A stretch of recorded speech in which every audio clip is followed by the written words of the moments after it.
Good morning student.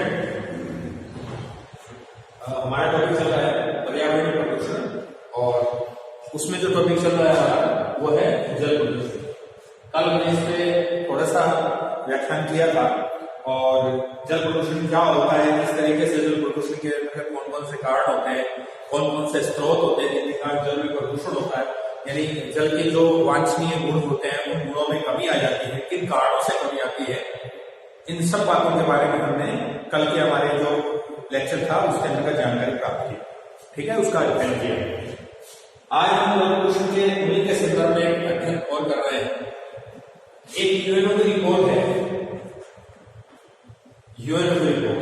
तो UNO की report के अनुसार कि जल प्रदूषण से विभिन्न प्रकार की बीमारियां होती हैं और बीमारियों से प्रतिदिन जो है वो कितने लोग जो है वो काल के ग्रास में आ जाते हैं। तो ये यूएनओ की जो रिपोर्ट है, इस रिपोर्ट के अनुसार क्या है कि देखिए शुद्ध जल के अभाव या प्रदूषित जल से डायरिया यानी पानी की कमी, डायरिया नामक बीमारी से प्रतिदिन लगभग 2300 व्यक्ति जो है वो क्या है मर रहे हैं। ये किसकी रिपोर्ट है? यूएनओ की रिपोर्ट है, यूनाइटेड नेशन डेवलपमेंट की रिपोर्ट है। पूरे विश्व की अगर हम बात करें तो शुद्ध जल के अभाव में, शुद्ध जल के अभाव में या इस अभाव के कारण जो जल की शरीर में कमी होती है उससे रोग होता है, इसको कहते हैं डायरिया। पानी की कमी हो जाती है उससे कहते हैं डायरिया, उल्टी दस्त लगना शुरू हो जाते हैं, जिससे शरीर का पानी जो होता है वो शरीर से निकल जाता है। इस प्रकार की जो बीमारी है वो डायरिया के नाम से जाता है। तो इस डायरिया की बीमारी से अगर देखें तो प्रतिदिन पूरे विश्व में लगभग 2300 लोग जो है वो मर रहे हैं। 2300 लोग जो है वो क्या हो रहे हैं, मर रहे हैं। और इसी के अंदर अगर इसी रिपोर्ट की अगर बात करें, इसी रिपोर्ट बात करें तो पिछले 30 से 40 सालों की अगर बात करें, 30 से 40 वर्षों में, पिछले 30 से 40 वर्षों के अंतर्गत इसी रिपोर्ट के अनुसार यूएनओ की है कि 30 से 40 वर्षों के अंतर्गत जिस अवशिष्ट जल को हम समुद्रों में या नदियों में डाल रहे हैं, समुद्रों में, नदियों में या आसपास की जो झीलें हैं उनमें डाल रहे हैं, तो उनके डालने से मछलियों की या ऐसा मान सकते हैं कि समुद्री जीवों की, जो समुद्री जीव है या जलीय जीव जो है, चाहे वो समुद्रों की व्यवस्था में आ जाए, चाहे नदियों की व्यवस्था में, चाहे झीलों की व्यवस्था में, लगभग 40% प्रजातियां क्या हो चुकी हैं, खत्म हो चुकी हैं। यानी 40% जो समुद्री जीव है कि वो जीव क्या हो चुके हैं, कम हो चुके हैं। 40% जीव समुद्री। अब समुद्री जीव का तात्पर्य ये है कि अधिकतम से अधिकतम जल समुद्र में ही डाला जाता है। अगर सीधा समुद्र में डाले तो ठीक है, नदियों के माध्यम से आगे भी समुद्र में ही मिल रहा है, ठीक है ना।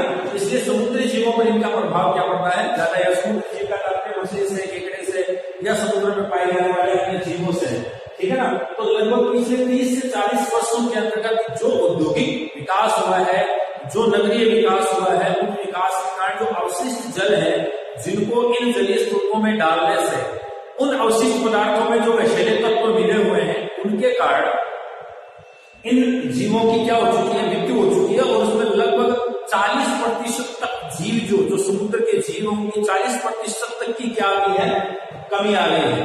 ये जल प्रदूषण की यूएनओ की क्या है, रिपोर्ट है। तो यूएनओ की रिपोर्ट के अनुसार पूरे विश्व में जल जो है वो क्या, शुद्ध जल के अभाव है। शुद्ध जल मतलब मिक्स हो रहा है, उसको मिक्स करने वाले जो कारक है वो अभी पढ़े थे कि कौन कौन से कारक हैं जिनके कारण जल जो है प्रदूषित होता है, कारण कौन से हैं जिनके कारण जल प्रदूषण होता है, और जल प्रदूषित करने वाले स्रोत कौन कौन से हैं उनके बारे में हमने कल जानकारी प्राप्त की थी। आज हम उसके बारे में प्राप्त कर रहे हैं, ठीक है। एक प्रोजेक्ट चलाया जा रहा है नमामि गंगे के नाम से, एक प्रोजेक्ट पूरे भारतवर्ष में गंगा नदी के नाम से। इससे पहले थोड़ी सी मैं बात करूं कि प्रदूषित जल जो है इससे इतने लोगों ने हमारे देश के अंदर भी अगर हम देखें तो यमुना नदी के किनारे पर बसा हुआ कानपुर शहर, ये कानपुर शहर की बात नहीं है, इसको इंडिकेट इसलिए किया गया है कि यहाँ पर औद्योगिक व्यवस्था के अगर देखें तो चमड़ा उद्योग सबसे ज्यादा यहाँ पर करता हुआ है। तो चमड़े उद्योग में चमड़े के में पहले से ही किसी प्रकार की जो शुद्धता नहीं रहती, और दूसरा ये रहता है कि इसमें रंगाई छपाई जो रंगाई वगैरह जो करते हैं उसको रंगने का काम करते हैं, तो जिन केमिकल का उपयोग होता है वो भी उसके अंदर साथ मिल जाता है, और वो पूरा गंदा जल होता है वो यमुना के नदी के अंदर डाल दिया जाता है, जिससे नदी के जो किनारे वाले हिस्से हैं उनके माध्यम से वो नदी के अंदर जल प्रवेशित होता है, नालियों के माध्यम से, सीवेज के माध्यम से, है ना, इस ट्रीटमेंट प्लांट के माध्यम से लगातार जल जो है वो यमुना में जा रहा है, जिससे यमुना दूषित हो चुकी है, यानी इसका पानी पीने लायक नहीं बचा है। तो दूषित नदी मतलब उत्तर प्रदेश का जो क्षेत्र है, जो बिहार का क्षेत्र के रूप में नहीं मानते, बल्कि उत्तर प्रदेश के हिस्से के अंदर जो यमुना का क्षेत्र आता है उस किनारे में जो यमुना के नगर बसे हुए हैं उत्तर प्रदेश के, उन सब में जो ध्रुवीकरण हुआ है उससे सारा जल जो है वो यमुना में डाला जाता है। तो गंगा और यमुना दोनों भारत की सबसे ज्यादा प्रदूषित नदियां हैं, और दोनों ही सबसे पवित्र नदियां हैं, दोनों ही सबसे पवित्र नदियां हैं, और दोनों ही सबसे ज्यादा क्या है, प्रदूषित नदियां हैं। इस प्रदूषण को कम करने हेतु 2017 में एक प्रोजेक्ट चलाया गया नमामि गंगे के नाम से, नमामि गंगे प्रोजेक्ट के नाम से एक योजना चलाई गई है इन नदियों को स्वच्छीकरण करने की, यानी इन नदियों का स्वच्छीकरण करना, और स्वच्छ करने के रूप में दो चीजें हैं कि 300 नमामि गंगे प्रोजेक्ट उस गंगा नदी के किनारे पर जो शहर बसे हुए हैं उनके घाटों पर 300 लगभग प्रोजेक्ट जो है वो नमामि गंगे के नाम से लागू किए गए हैं। 7 जुलाई 2017 को जो है वो नमामि प्रोजेक्ट लागू किया गया था। 2016 को जो है वो नमामि गंगे प्रोजेक्ट शुरू किया गया था, और एक साथ पूरे भारत में एक साथ जो है वो प्रोजेक्ट क्या किया गया, लागू किया गया 300 जगहों पर। कहा, जो गंगा का किनारा है, गंगे के किनारे वाले जो जितने भी घाट हैं उन घाटों पर इस प्रकार से किया गया, एक साथ किया गया। इसका कारण क्या है, तो किसी क्या सिस्टम रहा कि उन घाटों का आधुनिकीकरण किया जाए। आधुनिकीकरण का मतलब है उन घाटों की व्यवस्था इस तरीके से की जाए ताकि उसमें कम से कम कचरा जो है वो उसके अंदर डाला जाए। उसके निस्तारण के उपाय भी हम देखेंगे कि नदियों के रूप में किस तरीके से हम जल प्रदूषण को बचा सकते हैं, उसके उपाय भी हम अभी जानकारी प्राप्त करेंगे। लेकिन इसके अंदर सबसे पहला तो है वो घाटों का आधुनिकीकरण करना। आधुनिकीकरण के जो पुराने घाट है आगे से उनको सीवेज लगाना, ठीक है ना, जो गंदा जल होता है, शहर का गंदा जल है, वो गंगा नदी में ना किसी गड्ढे में डालने की व्यवस्था करना, तो उधर से पूरा घाट जो है उनका आधुनिकीकरण करना, जाने आने की व्यवस्था करना, ठीक है ना, जो अस्थियां बहाने का है उनके लिए एक अलग से पार्ट बनाना और करना, ये सारी चीजें जो होती है कैमरे वैमरे लगा के रखना ताकि वो गंदगी करता है तो उसके ऊपर उस तरीके की कार्रवाई की जाए। इस तरीके से पूरा आधुनिकीकरण किया जाएगा घाटों का। दूसरा है किनारों पर वृक्षारोपण भी किया जाएगा ताकि वातावरण क्या रहे, शुद्ध रहे। तो शुद्ध वातावरण हेतु वृक्षारोपण भी किनारों पर किया जाएगा।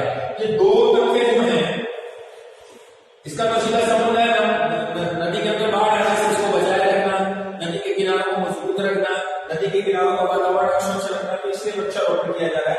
उसको एक तरह से सौंदर्यीकरण की व्यवस्था भी इसमें साथ में आती है। तो नमामि गंगे प्रोजेक्ट में 300 प्रोजेक्ट चलाए जा रहे हैं पूरे भारतवर्ष में। 7 जुलाई 2016 में एक साथ 300 घाटों पर ये लागू किए गए थे, और घाटों का आधुनिकीकरण करना और वृक्षारोपण करना इस प्रोजेक्ट की प्राथमिकता रहेगी। यानी नदी के किनारे वाले जो घाट है उन घाटों पर जो लोग जाते हैं गंदगी फैलाते हैं वो गंदगी नहीं फैलाए, उनकी व्यवस्था जगह जगह पर इस प्रकार के डस्टबिन रखे जाएंगे, जगह जगह पर इस प्रकार के जो फूल अर्पण वगैरह किए जाते हैं मरे हुए व्यक्तियों के जो विसर्जन किया जाता है उनके लिए एक अलग से पार्ट बनाया जाए उसी नदी के क्षेत्र का, ताकि वो फूल वगैरह वही हो और वो वापस वहीं से निकाल कर रखा जा सके, ताकि वो प्रवाही जल के अंदर आगे नहीं जाए और शुद्ध जल की किसी प्रकार से हानि नहीं हो। तो ये अब हम बात करेंगे जल प्रदूषण बचाव के उपाय। जल से जो प्रदूषण है उसको कैसे बचाया जा सके, उस जल प्रदूषित जल को कैसे हम ठीक कर सके। ये तो रिप्लांट हो गया, और दूसरा ये है कि जल प्रदूषण ना हो उसको बचाने के लिए हमारे पास कौन कौन से उपाय होते हैं। तो इनमें कोई भी आपसे 4 उपाय 2 उपाय आपसे क्या कर सकते हैं, परीक्षा की दृष्टि से पूछ सकते हैं। ठीक है ना। तो इनको बहुत अच्छी तरीके से आपको ध्यान रखना है कि कौन कौन से हैं। हालांकि मैंने इनको लिख दिया है, आप इसको पॉज करके उतार भी सकते हो, पॉज करके देख भी सकते हो, ठीक है ना। बहुत अच्छी तरीके से इनको देखना आपको। पहला हम करते हैं जल प्रदूषण के बचाव। पहला जो है वो है सीवर शोधन संयंत्र की स्थापना करना। नगरों में, उद्योगों के आसपास, चाहे नगर हो चाहे उद्योग हो, उनके आसपास सीवर का मतलब होता है जहां से गंदा पानी जो है, नगर का गंदा पानी और औद्योगिक क्षेत्रों का जो गंदा पानी अवशिष्ट जल मल जो भी होता है उसका निस्तारण करने के लिए जो नालियां होती है, अंडरग्राउंड सिस्टम में जो नालियां होती है उनको सीवरेज सिस्टम बोलते हैं। नाली का एक तरह से सीवरेज होता है जो अंडरग्राउंड होता है, बड़े बड़े नाले होते हैं, सारे शहर की छोटी बड़ी नालियों का जो जल होता है वो उसमें आता है और वहां से पूरे शहर का जो जल होता है वो बाहर डाला जाता है, चाहे वो किसी नदी में डाल के, किसी झील में डाल के, या फिर समुद्र तटीय क्षेत्र है तो वहां समुद्र के किनारों में उस जल को क्या कर दिया जाता है, डाल दिया जाता है, ठीक है ना। तो सीवर शोधन संयंत्र की स्थापना करना, हालांकि आजकल रीट्रीटमेंट प्लांट शुरू हो गया है कि जो गंदा पानी है उस गंदे पानी को शोधित करके, उस गंदे पानी को शोधित करके कृषि में उपयोग लिया जा सकता है, ठीक है ना। और दूसरा इसका यह है कि उस पानी को जो उद्योगों के अंतर्गत पानी उपयोग हो रहा है उसी का पुनः क्या किया जाए, उपयोग कर लिया जाए। गंदे नालियों के अंदर जो पानी छोड़ा जा रहा है उसकी गंदगी को हटाकर उस जल को क्या किया जाए, शोधित कर लिया जाए। शोधन संयंत्र की स्थापना करनी चाहिए। गांव से निकल या नदी से, नदी में डालने से पहले उसको शोधित करके नदी में डाल रहे हैं तो उसकी जो मात्रा है, जो प्रदूषण की मात्रा वो कम हो जाएगी।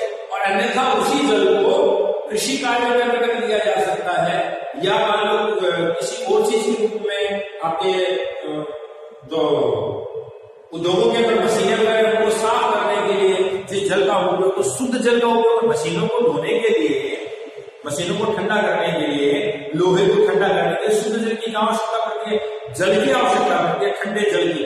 अगर उसके अंदर थोड़े बहुत मिक्स पदार्थ होता है तो उसको शोधित करके उस जल का पुनः प्रयोग किया जा सकता है, ठीक है ना। तो बार बार में जल में प्रदूषण नहीं होगा, एक बार प्रदूषण हो गया उसको ट्रीटमेंट प्लांट करके उसका उपयोग लिया जा सकता है। तो सीवर शोधन संयंत्र की क्या की है, स्थापना है। जैविक खाद का अधिकतम उपयोग किया जाता है, रासायनिक खादों की बजाय जैविक खादों का उपयोग किया जाता है। जैविक खाद जो होते हैं वो जल के अंदर मिल भी जाते हैं तो किसी प्रकार का इतना ज्यादा नुकसान नहीं होता है। इसलिए जैविक खाद का क्या किया जाना चाहिए, अधिक से अधिक उपयोग या प्रोत्साहन किया जाना चाहिए कि जैविक खाद का अधिक से अधिक उपयोग किया रासायनिक खाद के बजाय। क्योंकि रासायनिक खाद जब जल में मिलता है और वही जल जब प्रवाहित होकर नदी नालों में या झील में या भूमिगत रिसाव होता है उसका, तो उसके अंतर्गत विभिन्न प्रकार के दूषित तत्व जो होते हैं वो मिल जाते हैं और जल का क्या करते हैं, प्रदूषण करते हैं।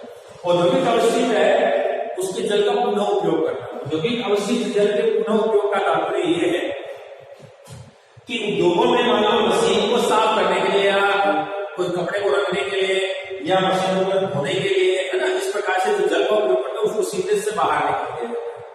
इससे अच्छा यह है कि उद्योगों में जो एक बार जल का उपयोग कर लिया उसी को रीट्रीटमेंट रीयूज करने के लिए शोधन संयंत्रों की स्थापना करनी चाहिए। जो उसमें गंदा पदार्थ होता है उसको अलग कर दिया जाए, जल को साफ कर लिया जाए, जो साफ करने के बाद पुनः मशीन धोने के काम में उपयोग लिया जा सकता है, ठीक है ना। अन्य उद्योगों में काम लिया जा सकता है। खाने पीने के जो उद्योग हो उनमें काम ना लेके अन्य जो उद्योगों में काम आने वाले जल का उपयोग होता है वहां इस जल का पुनः उपयोग किया जा सकता है। यानी उसको सीधे नदियों में डालकर या समुद्रों में ना डाला जाए, बल्कि जो उद्योगों में एक बार जो उपयोग ले लिया गया उस जल को एक जगह इकट्ठा कर उसका शोधन संयंत्र लगाकर उसका पुनः उपयोग किया जाए। यानी मशीन धोने के लिए जल शुद्ध है इसकी आवश्यकता नहीं होती, मशीनों को ठंडा करने के लिए जल शुद्ध आवश्यकता नहीं होती है। उसके लिए बहुत से लोग इस बात उद्योग के अंदर इसका जल का उपयोग होता है कि गर्म जो मशीन होती है उनको ठंडा किया जाता है, जो संयंत्र बनाए जाते हैं, यंत्र बनाए जाते हैं, उनको ठंडा करने के लिए जल की आवश्यकता होती है। तो उस जल के लिए शुद्ध जल होने की आवश्यकता नहीं है। इसलिए एक बार शुद्ध जल उपयोग ले लिया ठीक है, उसकी खपत हो गई, लेकिन अब सारे शुद्ध जल के उपयोग ले लें तो वो निश्चित रूप से क्या होगा, उसका प्रभाव पड़ेगा कि शुद्ध जल खराब हो रहा है। एक खराब जल को हम किसी नदी में डाल रहे हैं, किसी समुद्री क्षेत्र में डाल रहे हैं, तो उनके अंदर मिले हुए अवशिष्ट तत्व जो होते हैं वो भी साथ में उसमें मिल जाते हैं और जल को क्या करते हैं, प्रदूषित करते हैं। इस जल को प्रदूषण होने से बचाने के लिए, क्योंकि औद्योगिक पदार्थों से सबसे ज्यादा जल का प्रभाव होता है, तो इन अवशिष्टों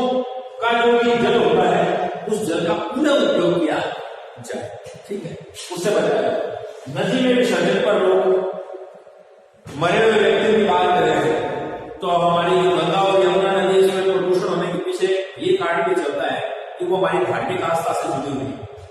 हमारी जो गंगा और यमुना नदियां हैं वो हमारी, और बहुत सी नदियां जो हमारी धार्मिक आस्था से जुड़ी हुई है, लेकिन हम प्रमुख बातों से मानते हैं कि जहां नदी का संगम होता है या जहां नदी मिलती है, गंगा नदी का प्रादुर्भाव होता है, प्रादुर्भाव मतलब जहां गंगा के नाम से जानी जाती है, तो उस नदी में हम क्या करते हैं, अपने जो भी मरे हुए होते हैं उनकी अस्थियों को विसर्जन करते हैं। और उनके अस्थियों से विसर्जन के साथ साथ उसमें जो लकड़ी के धूल के कण और वगैरह जो मिक्स होते हैं, उनमें फूल वगैरह, रोले मोड़े और बहुत सी ऐसी चीजें होती हैं जो उनमें उपयोग की जाती है, उनको उसके अंदर डाल देते हैं। और सदियों से यह व्यवस्था चली आ रही है। इसके कारण क्या है कि नदी का जो मूल स्वरूप है, उसके जल का मूल है, उसके अंदर क्या आने लगा है, परिवर्तन आने लगा है। तो आगे जो प्रवाहित जल जाता है वो दूषित जल होता है। उस जल को जब लोग ग्रहण करते हैं तो निश्चित रूप से प्रदूषित जल को वो ग्रहण करते हैं और अनेक बीमारियां जैसी होती हैं, उनसे उनकी अकाल मृत्यु तक हो जाती है, विभिन्न प्रकार की गहरी बीमारियां हो जाती है। ठीक है ना। तो नदी में विसर्जन पर लोग फूल वगैरह डाल रहा और डाल रहा, जीव जंतु जो मर जाते हैं उनको भी क्या होता है, शहरीकरण में शहरों को साफ करने के लिए जो जीव जंतु मर जाते हैं तो सबको नदियों में डाल देते हैं कि यहाँ से बह के चले जाएंगे, किनारों पर डाल देते हैं, किनारों से बह के चले जाएंगे, हमारा क्षेत्र साफ हो गया, आगे बढ़ो, आगे गंदगी हो रही है। तो ये जागरूकता होनी चाहिए लोगों में। और दूसरी बात है कि अस्थियों का विसर्जन या अस्थियों की जो कई जगह ऐसे हैं जहां गंगा नदी का किनारा लगता है, तो किनारे के पास ही लाकर मुद्दे को जलाया जाता है और उन्होंने अस्थियों को वहीं क्या कर दिया जाता है, विसर्जित कर दिया जाता है। इससे अच्छा यह है कि विद्युत समग्रह का निर्माण किया जाए। विद्युत समग्रह का निर्माण का तात्पर्य है कि जो अग्नि जलाने के बाद में जो अस्थियां जलाई जाती हैं उनको विसर्जन किया जाता है। तो मुद्दे को जो है, जो लाश होती है, मुद्दा होता है, जो शव होता है, उस शव को जला के ना, क्योंकि जलाने से तो वायु प्रदूषण हो रहा है, दूसरा उस पदार्थ को जल में डाले तो जल प्रदूषण हो रहा है, दो प्रदूषण एक साथ हो रहे हैं। तो नदी में विसर्जन पर रोक का तात्पर्य यह है कि नदियों के अंतर्गत, नदियों के आसपास के क्षेत्र में जो आधुनिकरण हो रहा है ना, इसी के संदर्भ में लिया जा रहा है, वहां विद्युत गृहों का निर्माण किया गया है कि लाश को बिजली के एक घर बनाया जाता है, उसके अंदर हाई वोल्टेज से उसको डाला, जिससे उसकी चमड़ी क्या होती है, जल जाती है और बिल्कुल थोड़े से हड्डियां रह जाती है। उनको वो आसपास के किसी भी आधुनिकरण के रूप में नदी के कुछ एक हिस्से जो है उनको विसर्जित करने की व्यवस्था कर दी जाएगी, जिससे उन पर रोक लग सकती है और गंगा के या यमुना के या सभी प्रकार की नदियों के जल को प्रदूषित होने से बचाया जा सकता है। तो ये जल प्रदूषण के संदर्भ में था कि गंगा नदियों की क्या रिपोर्ट है। इस रिपोर्ट के अनुसार कितने लोग जल, शुद्ध जल के अभाव में रहे हैं, अभाव में रोज मर रहे हैं। ठीक है ना। पिछले 30 से 40 सालों के अंदर कितनी मछलियां या समुद्री जीव जो है वो कम हो चुके हैं। नमामि गंगे का क्या प्रोजेक्ट है, एक नमामि गंगे के अंदर 7 जुलाई 2016 को एक साथ 300 घाटों के ऊपर, गंगा के 300 घाटों पर एक प्रोजेक्ट चलाया गया, जिसके अंतर्गत घाटों का आधुनिकरण और उनके किनारों पर वृक्षारोपण करने का कार्यक्रम शुरू किया गया है, जिससे कि नदी की स्वच्छता बनी रहे। तो और ये जो है जल प्रदूषण बचाने के क्या है उपाय है, उनको बहुत ध्यान से आपको देखना है। नेक्स्ट जो हमारा टॉपिक है वो टॉपिक है ध्वनि प्रदूषण। इसको बहुत अच्छी तरीके से आपको देखना है, खोज करके। जितने भी आपके लेसन हो रहे हैं उनका होमवर्क आपको चेक करवाना है। शनिवार का शनिवार आपका होमवर्क चेक होगा, ठीक है ना।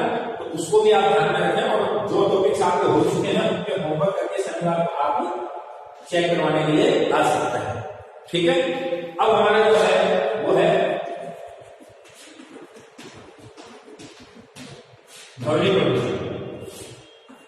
नाम से ही पता लग रहा है ध्वनि, जैसे मैं बोल रहा हूं आपको सुन रही है, तो सुन रही है, कहां से सुन रही है, कानों से सुन रही है।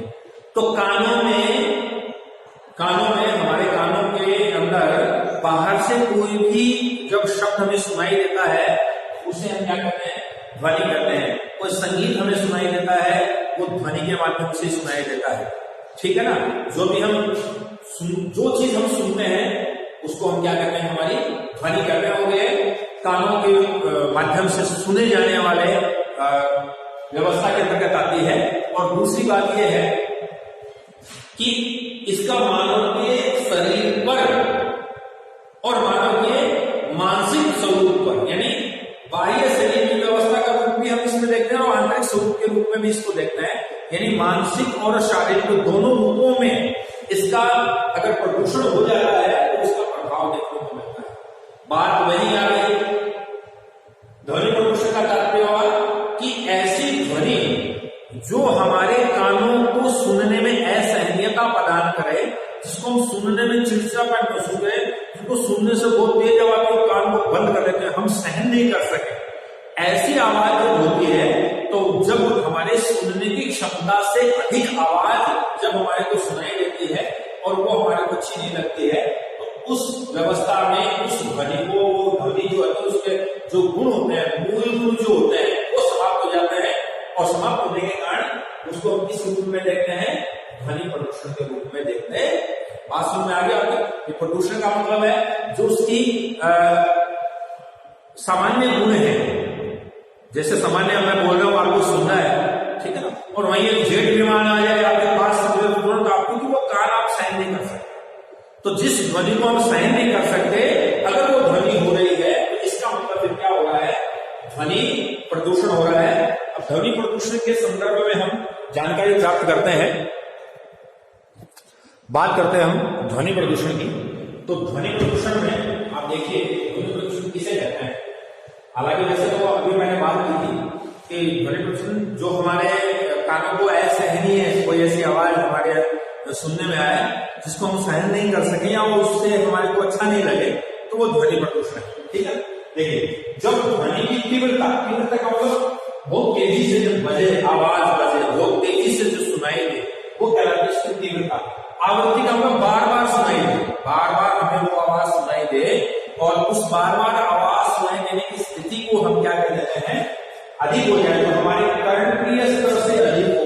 कर्णप्रिय स्तर का मतलब होता है जो हमारे सुनने की क्षमता से अगर अधिक हो, कोई ऐसी आवाज, इतनी तेज आवाज जो बार बार आए और हमारे कानों को सुनने की, जैसे मैं बोल रहा हूं आपको सुनाई दे रहा है, ठीक है ना, तो ये तो हमारा एक सामान्य व्यवस्था हो गई, ठीक है ना। अब इससे भी अगर बहुत तेजी से अगर आवाज सुनाई दे तो फिर हम उसे क्या कहते हैं, शोर कहते हैं, कि शोर हो रहा है, फिर आवाज ध्वनि नहीं आ रही, क्या हो रहा है, शोर हो रहा है। बहुत अधिक जब ध्वनि की मात्रा बढ़ जाती है, तीव्रता बढ़ जाती है, उसकी आवृत्ति बढ़ जाती है, उसको हम किस संख्या देते हैं, शोर की संख्या देते हैं। और शोर की जो अवांछनीय व्यवस्था है, यानी शोर बहुत ज्यादा तेज शोर हो रहा है जो हम सहन नहीं कर रहे, जो हमारा शरीर उसको वांछित नहीं कर रहा, यानी हम जितना चाहते हैं उतना शोर ना हो, उससे अधिक मात्रा में अगर शोर हो रहा है तो निश्चित रूप से मनुष्य में बेचैनी और अशांति उत्पन्न हो जाती है। हम कई बार कहते हैं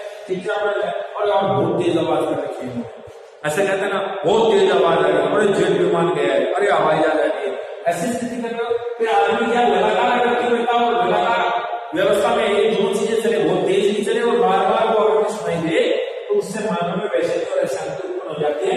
जब मानव की इस व्यवस्था में अशांति और स्थिति पैदा होती है, इसके कारण शोर के कारण, अधिक आवाज के कारण, तो उसको ही हम क्या कहते हैं, ध्वनि प्रदूषण कहते हैं। यहाँ बात क्या है, अवांछनीय। अगर वांछनीय तरीके से हमें आवाज सुनाई दे तो वो ध्वनि है, उसको हम ध्वनि प्रदूषण नहीं कह सकते, उसको शोर नहीं कह सकते।